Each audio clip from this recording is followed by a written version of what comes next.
y esta va a ser una conferencia dedicada principalmente a todos aquellos hombres y mujeres en el mundo entero que han decidido seguir a Dios. Y el título de nuestra conferencia se llamará Causas del fracaso espiritual. Causas del fracaso espiritual. En el libro de los Hebreos, capítulo 3, versículo del 7 en adelante, la Biblia nos amonesta exhortándonos y diciéndonos, por lo cual, como dice el Espíritu Santo. Entonces, es la voz del Espíritu Santo la que nos está hablando en este momento.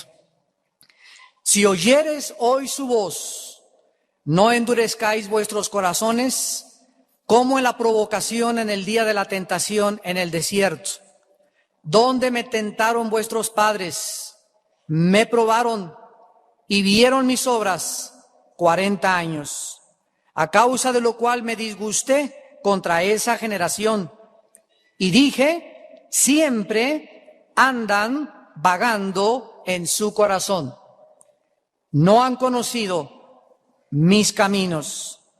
Por tanto, juré en mi ira, no entrarán en mi reposo. Mirad, hermanos, que no haya en ninguno de ustedes corazón malo de incredulidad para apartarse del Dios vivo. Antes exhortaos los unos a los otros cada día, en tanto que se dice hoy, para que ninguno de vosotros se endurezca por el engaño del pecado, porque somos hechos participantes de Cristo con tal que retengamos firme hasta el fin. Con tal que retengamos firme hasta el fin nuestra confianza del principio. Entre tanto que se dice, si oyeres hoy su voz, no endurezcáis vuestros corazones como en la provocación. Capítulo 4 de Hebreos, temamos, pues, no sea que permaneciendo aún la promesa de entrar en su reposo, alguno de vosotros parezca no haberlo alcanzado. Porque también a nosotros se nos ha anunciado la buena nueva como a ellos, pero no les aprovechó el oír la palabra, no les aprovechó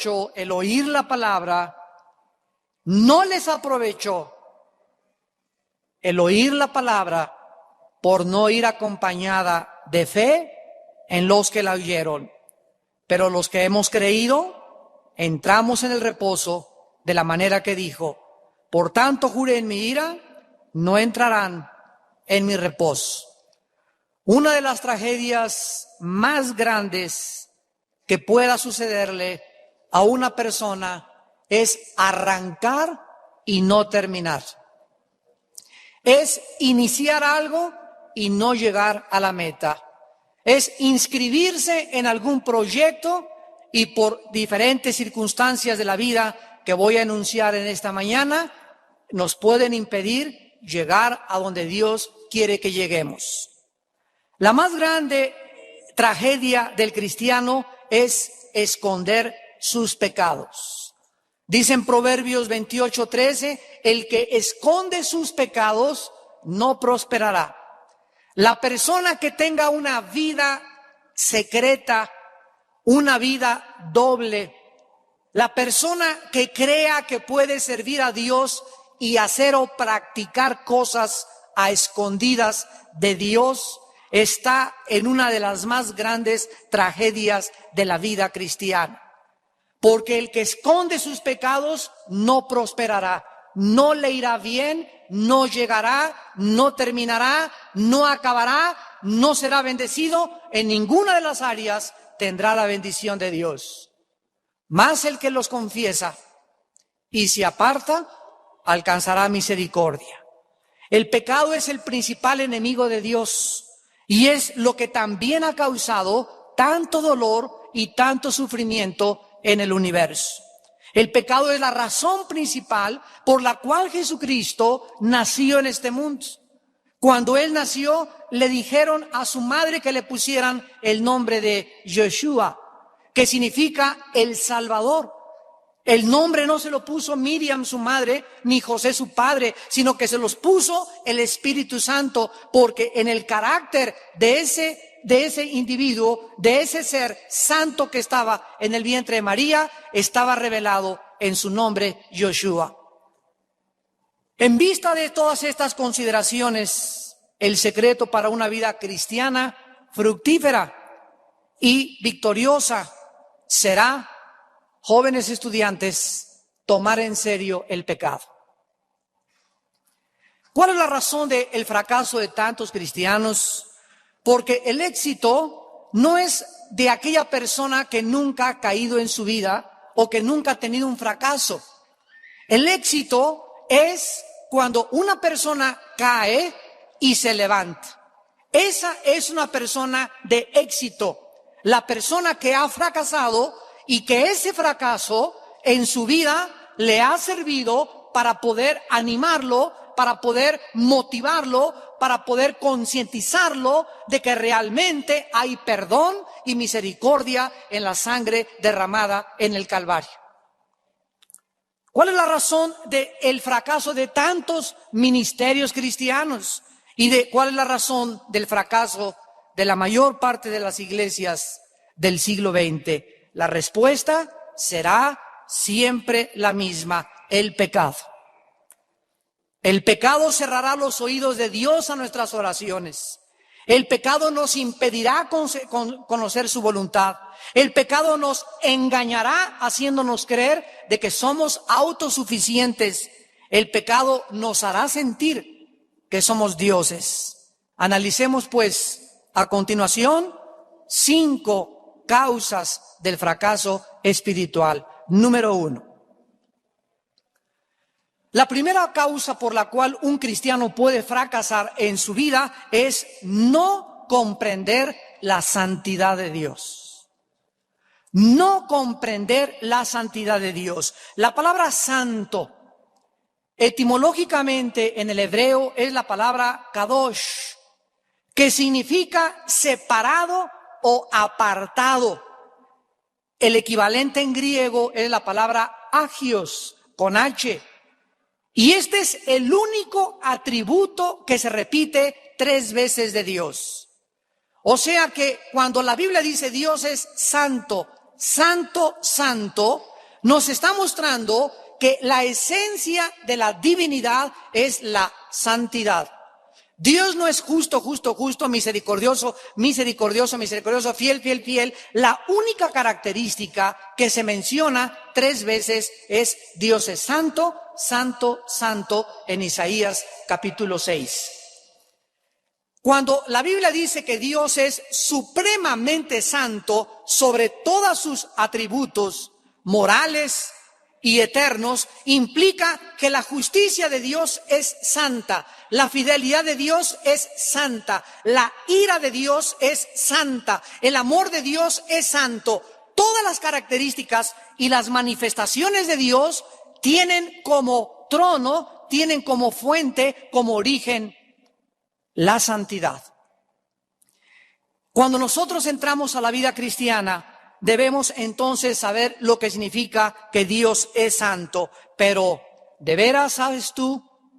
¿De veras has comprendido tú lo que significa la santidad de Dios?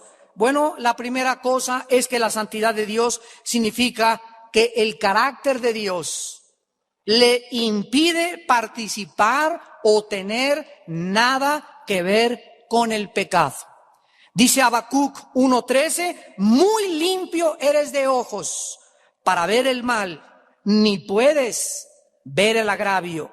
Dice Romanos 6:23 que la paga del pecado es la muerte, por lo que nos habla que la santidad de Dios, en segundo lugar, está relacionada con que cuando Dios ve el pecado, tiene que ser castigado, porque el pecado es el principal enemigo de Dios.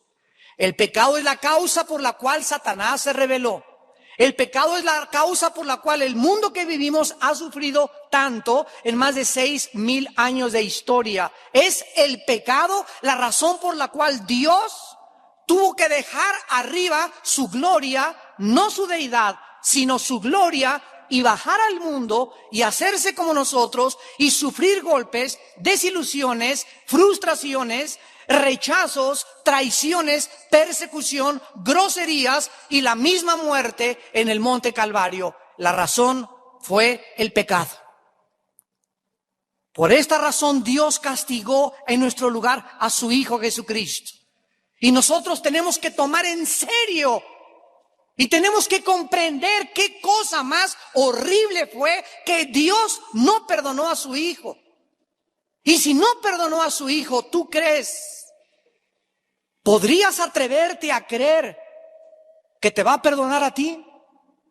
A su Hijo no lo perdonó, sino que lo entregó y lo castigó, y su ira fue sobre su Hijo en la cruz. Él fue la propiciación, dice Romanos 13. Él fue el lugar donde la ira de Dios fue canalizada en la cruz del Calvario, y Él lo hizo para que nosotros no recibiéramos este castigo. Dice Hebreos 10:29, ¿cuánto mayor castigo pensáis que merecerá el que pisoteare al Hijo de Dios y tuviere por inmunda la sangre del pacto, en la cual fue santificado, e hiciere afrenta al Espíritu de gracia?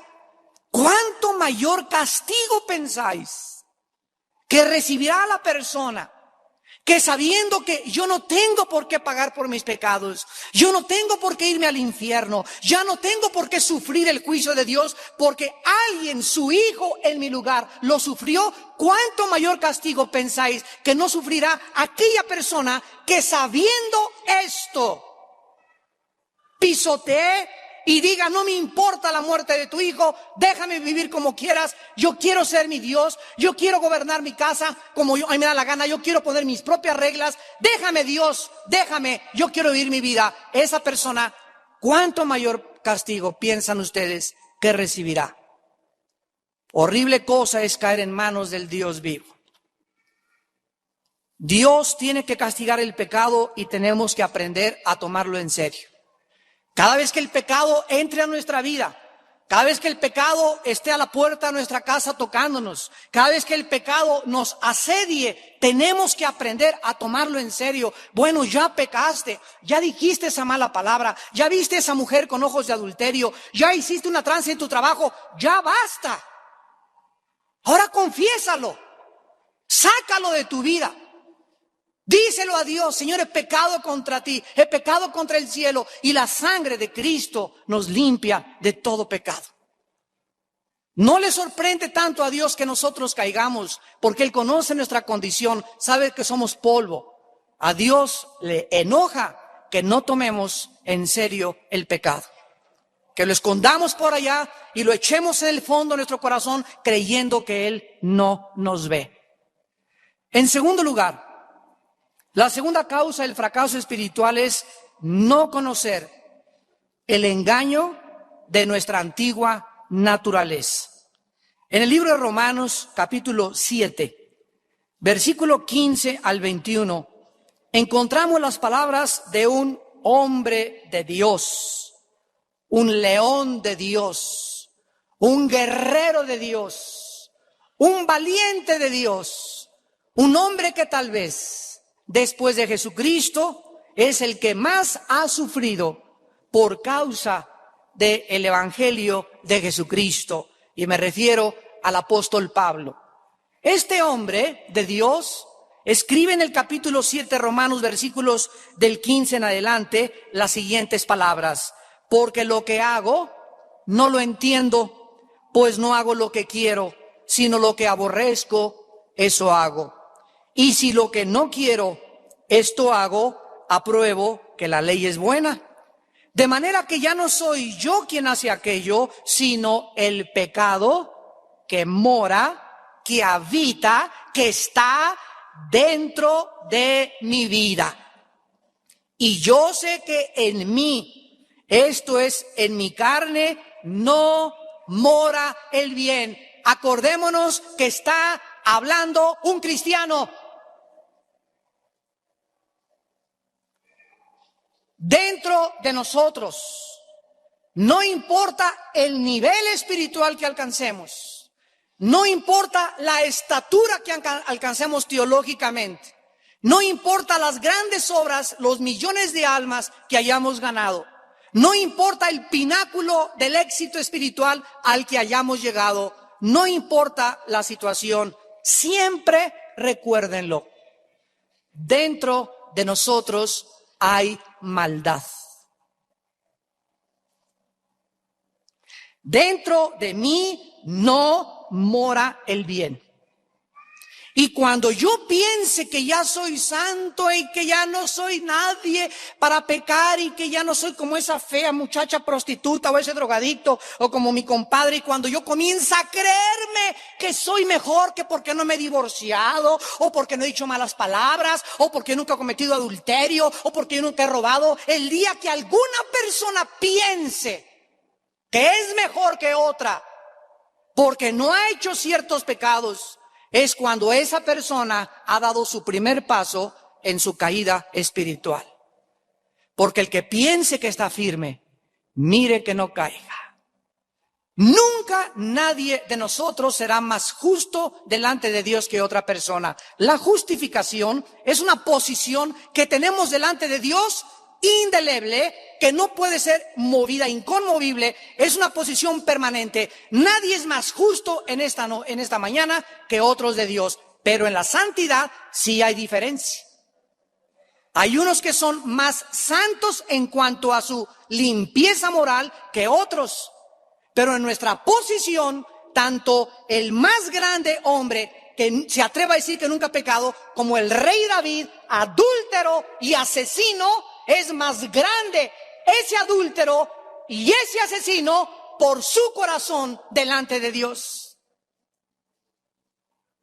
Y es lo que no hemos podido comprender nosotros y nos ha costado tanto trabajo comprender lo que se llama gracia.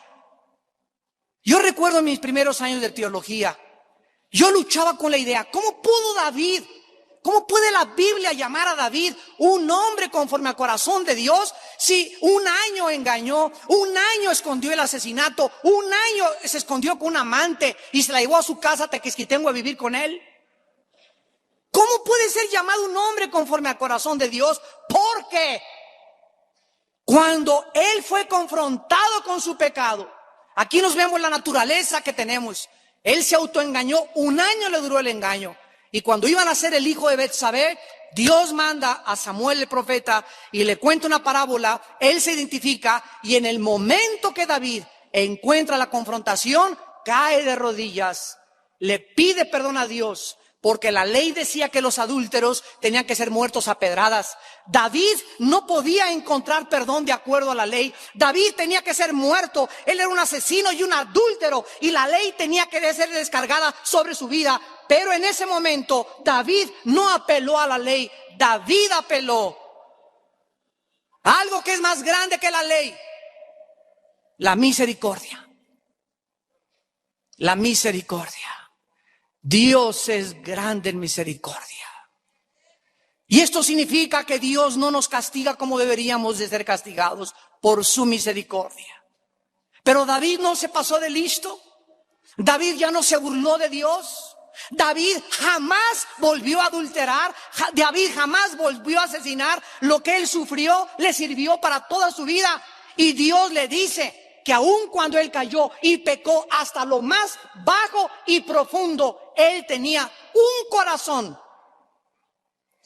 que le dijo a Dios: levántame y perdóname, que te quiero seguir sirviendo.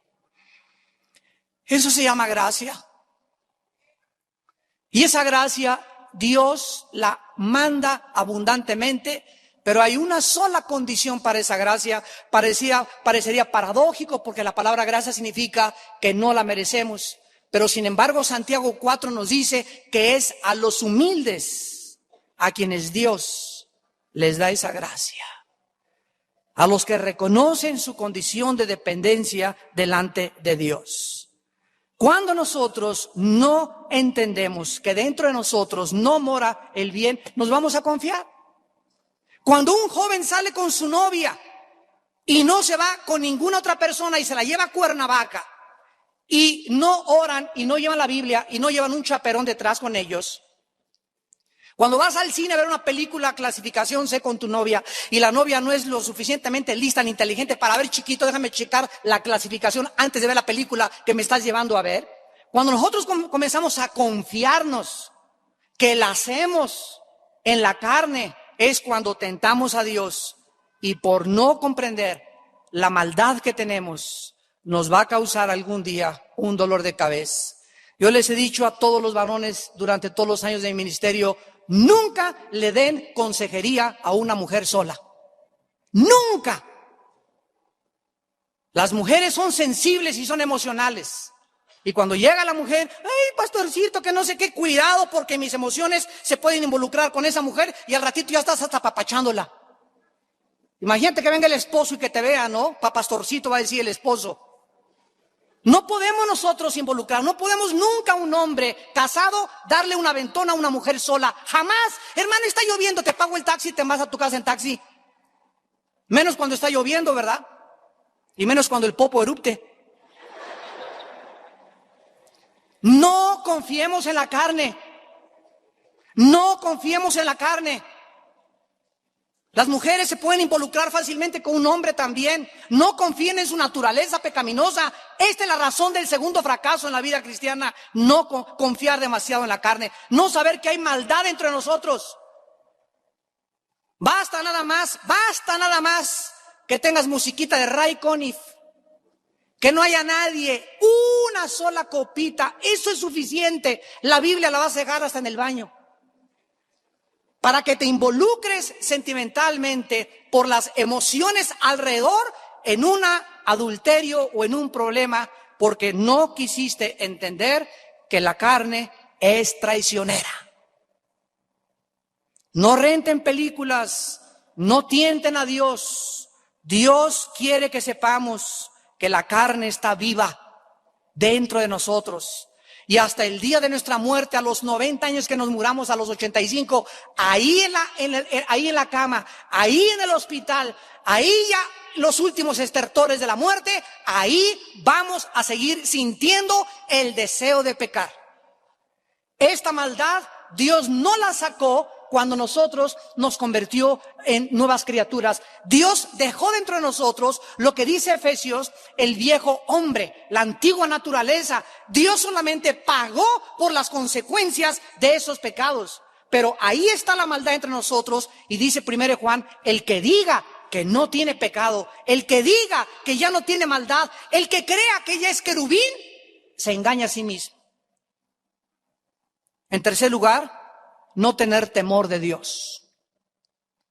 ¿Cuántos cristianos saben lo que significa temer a Dios? El temor de Dios es la conciencia continua de que Dios nos ve.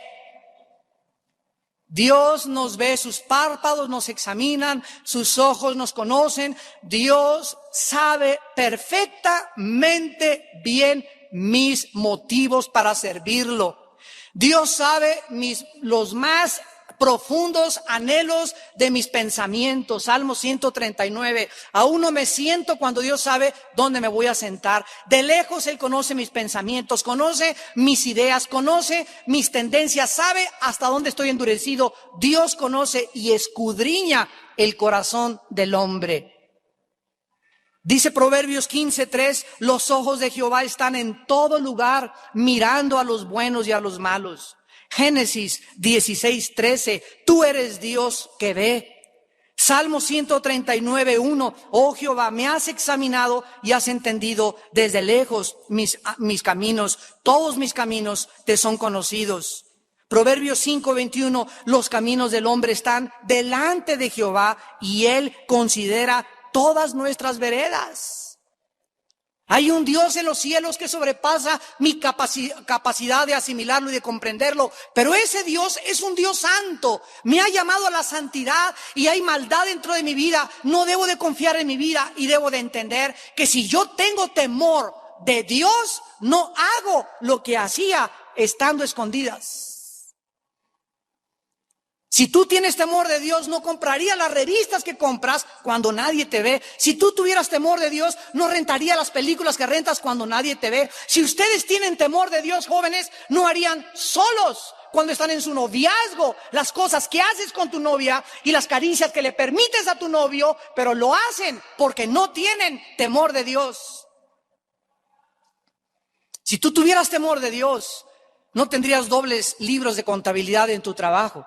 Si tú tuvieras temor de Dios, no afectarías ni duplicarías tus facturas.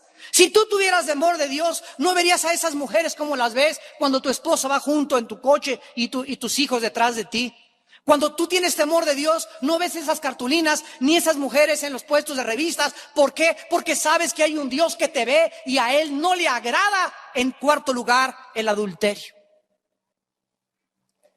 El adulterio es la cuarta causa del fracaso espiritual, y estoy hablando de la falta de lealtad, no solamente en el matrimonio, porque puede haber adulterio, aunque no implícitamente ni teológicamente en el noviazgo, pero cuando un joven anda con una muchacha y una muchacha anda con un joven y no se comienzan a preparar para ser leales desde que salen juntos, tampoco lo serán cuando se casen. Puede haber también una traición, una falta de lealtad al que sirves, a tu pastor, a tu iglesia, al socio de tu compañía, a tus padres, a tus hermanos. Esa traición entre nosotros, esa causa que nos hace ir y darle una puñalada, hablar mal de una persona por detrás, a Dios no le agrada, y eso Dios lo castiga con mucha severidad. Dice en Malaquías capítulo 2, acabando el Antiguo Testamento, y diciéndoles Dios a su pueblo, Malaquías 2 del 13 al 15. Esta vez harás cubrir el altar de Jehová de lágrimas, de llanto y de clamor. Así que no miraré más a tu ofrenda para aceptarla con gusto de tu mano. Dios dice que este pueblo estaba a un punto de llegar donde iban a comenzar a llorar. A llorar, a llorar, a llorar y a llorar amargamente. Y después de esos gritos y de esos lamentos de dolor y de lágrimas, le dirían: Señor, toma mi becerro, Señor, toma mi casa, acéptala, Señor, por lo que hice. Y entonces Dios les contesta en el versículo 14, mas diréis, ¿por qué? Y cuando ellos se volvieran a Dios, le iban a decir: Padre, ¿pero por qué? ¿Por qué? ¿Por qué me estás castigando? ¿Por qué me pasa esto? Y entonces Dios les va a atestiguar y les dirá: porque ha atestiguado Dios entre ti y la mujer que tienes, contra la cual has sido desleal. Esa mujer que tú tienes por esposa, ese hombre que tú tienes por esposo, es tu compañero, es tu compañera, es tu mejor amiga, es tu mejor amigo. Y el matrimonio, cuando está fincado en la lealtad y en la fidelidad, y viene lo que dice aquí, la deslealtad, viene entonces la ira de Dios sobre los hijos de desobediencia. Dice el versículo 14, has sido desleal con tu compañera y la mujer de tu pacto. No hizo el uno, habiendo en él abundancia de espíritu. ¿Y por qué uno? Porque buscaba una descendencia para Dios. Guardaos pues, dice el Espíritu, en vuestro espíritu, y no seáis desleales para con la mujer de vuestra juventud. ¿Cuándo te casaste? Todos los millones de galanes se quedaron por allá. Las mujeres Miss México, las de Cosmopolitan y las de las revistas y las modelos son ilusiones ópticas que no existen. Tienes una, aunque tenga cara de guarache, es tu compañera. Aunque él tenga cara de tlacoyo, es tu compañero. Ya te casaste.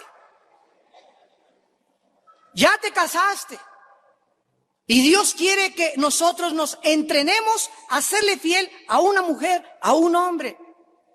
Ya si tu hombre no te quiere ser fiel, si ella no quiere ser fiel, Con el tiempo Dios lo verá. Tú tienes que llegar hasta el final y ser fiel. Si te quiere abandonar, que te abandone. Si te quiere abandonar, que te abandone. Ya Dios tomará casos, pero tú tienes que ser fiel para que tengas la bendición de Dios. Dios bendice grandemente la fidelidad, como ustedes no se imaginan. Dice en Proverbios 6, el que comete adulterio es falto de entendimiento. Corrompe su alma el tener en mi mente a otra mujer. El tener en mi corazón a otro hombre es como la polilla en la madera. Entra a carcomerme, entra a desmoronar los fundamentos que me hacen estar firme delante de Dios. Y si algo Dios ama es la pureza sexual. Sean puros, dice el Señor, bienaventurados los puros de corazón. Mateo 5, ellos verán a Dios. Y es precisamente la impureza sexual la que no me permite ver a Dios. ¿Y dónde vemos a Dios? En este libro. Hermano, no entiendo la Biblia y la leo 10 minutos diarios y no la entiendo. ¿Por qué no la entiendes? ¿Por qué ahora ya no sientes gozo al oír la Biblia? ¿Por qué te entran por acá y por allá? Porque Dios te dice, bueno, ¿qué no sabes por qué? Sí, ¿por qué? Porque has sido desleal con tu compañera. Hay pecado de adulterio en tu corazón. Y hasta que ese pecado no esté cubierto por la sangre de Cristo, Dios no tiene nada que ver con nosotros. Porque Él es un Dios santo. En quinto y último lugar, no tener una vida disciplinada. Es increíble que el apóstol Pablo haya escrito en su primera carta a los Corintios, capítulo 9, versículo 25 al 27, todo aquel que lucha, de todo se abstiene. Los atletas y los que compiten en las Olimpiadas se entrenan 5, 3 años, 4 años, no comen helado, se ponen a dieta, hacen ejercicio para recibir una corona, una medalla que se va a oxidar con el tiempo. Como decía Joaquín Capilla, ahora con mis medallas olímpicas juego a la rayuela. Coronas, premios que los hombres nos dan, pero nosotros una incorruptible. Así que, dice Pablo, yo de esta manera corro, no como a la aventura, de esta manera peleo, no como quien golpea el aire, sino que golpeo mi cuerpo y lo pongo en servidumbre. No sea que habiendo sido yo el gran Pablo, misionero, león, guerrero, con maestría, teología, doctorado y 5 premios Nobel, venga a ser eliminado. ¿A qué le temía Pablo? Más que cualquier otra cosa que pudiera convertirse en un obstáculo que le impidiera acabar su carrera, con no tener un cuerpo disciplinado. Hermanos en Jesucristo, nosotros debemos de entender 2 cosas. Tengo una mente, un espíritu y un cuerpo físico. Dios, cuando me convertí, me dijo en 1 Corintios 6, 19 y 20. Armando, Pepe, Lupita, Conchita, Pancracio, tu cuerpo ahora es mío. Tengo que entender esto. Entiéndanlo esta mañana. Mi cuerpo, me dijo Dios cuando me convertí, es mío. Cuando pagué por ti en la cruz, pagué por la salvación de tu alma e incluye tu espíritu, tu mente y tu cuerpo. Armando, tu cuerpo es mío. Dame tu cuerpo. ¿Qué significa? Ya no puedes hacer con tu cuerpo lo que quieras. Ya no le puedes meter el combustible que tú quieras. Ya no puedes comer chicharrón y carnitas y grasas, porque te voy a enseñar que hay unas cosas que se forman en las arterias, y desde que mi pueblo era en el Antiguo Testamento, les enseñé que no comieran grasa ni la sangre de los animales. Y ahora, a la luz de la ciencia, de la nutriología y de la medicina, encontramos desde los últimos 25 años que la mayor parte de los infartos, problemas cardiovasculares, vienen porque no puede la gente entender que mi cuerpo no fue hecho para las carnitas, ni para las fritangas. De vez en cuando puedo darme el lujo de un chicharroncito, no hay ningún problema, pero no cada semana. No fue hecho para refrescos. Un refresco a la semana está bien, uno. El azúcar del refresco, las fritangas, el colesterol van a afectar mi salud. Y voy a llegar a los 55, a los 60 años de edad. Señor, te quiero servir, te quiero servir. Y me voy a comenzar a deshacer totalmente. Sáname, Señor, mi hígado. Sáneme, hermano. Sáqueme el espíritu de retortijón. Sáqueme esto, sáqueme aquello.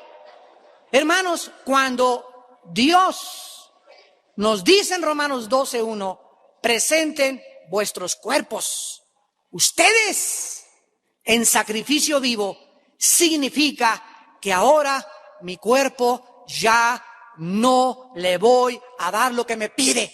Helado, una vez a la semana. Chicharrón, una vez al mes. Refresco, una vez al mes. Y cállese, aquí se me queda. Y cállese. Ahora mi espíritu dentro de mí controla mi cuerpo. Y cuando comienzo ya a ver la pancita, 2-3 kilos de más, ya he pecado contra Dios. Porque esos kilos de más me están mostrando que yo no soy responsable del templo de Dios. Nuestros cuerpos son templo. ¿Qué no saben que vuestros cuerpos son templo del Espíritu Santo? ¿No sabes que es el edificio donde vive Dios? ¿Querrá Dios que pintarrajee el cuerpo, su templo? ¿Querrá Dios que le eche veneno al cuerpo? ¿Querrá Dios que le eche a mi carro azúcar en lugar de gasolina, de combustible? No, porque mi carro no fue diseñado para el azúcar, fue diseñado para un combustible especialmente para que se llama gasolina. Mi cuerpo no fue diseñado para el pecado, no fue diseñado para las grasas, fue diseñado para tener salud. Y necesitamos disciplinar nuestro cuerpo, necesitamos hacer ejercicio, necesitamos tener buenos hábitos para comer, buenos hábitos para dormir, necesitamos dormir mínimo 8 horas diarias. Que te acuestes a la 1 de la mañana y que te levantes a las 6 de la mañana es pecado. ¿Por qué? Porque estás abusando. Tu cuerpo no fue diseñado para que durmieras 5 horas diarias a menos que pases del sesentón.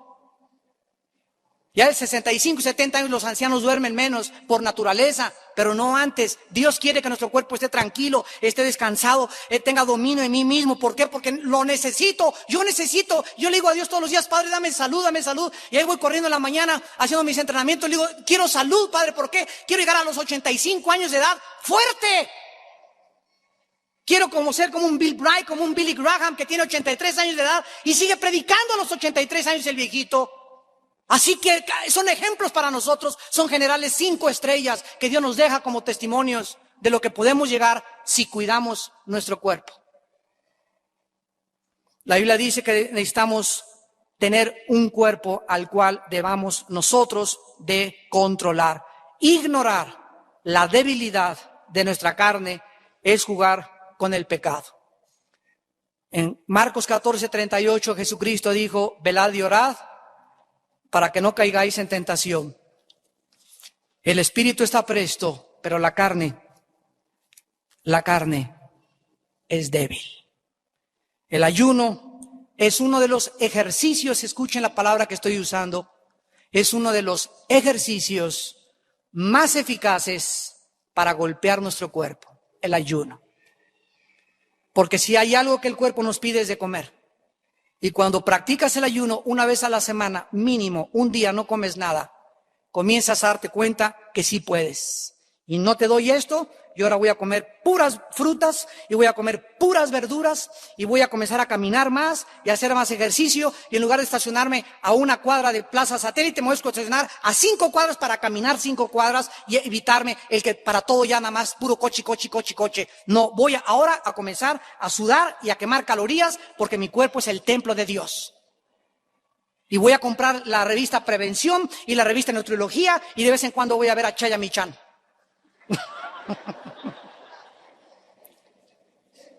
¿Saben una cosa? Lo que nos ha dicho Dios, que el diablo nos ha quitado muchas cosas y ahora se las vamos a arrebatar nosotros al diablo. Este hombre tiene uno de los secretos más grandes de la salud física. El famoso Chaya Michan, que tiene su hospital allá en Tepoztlán.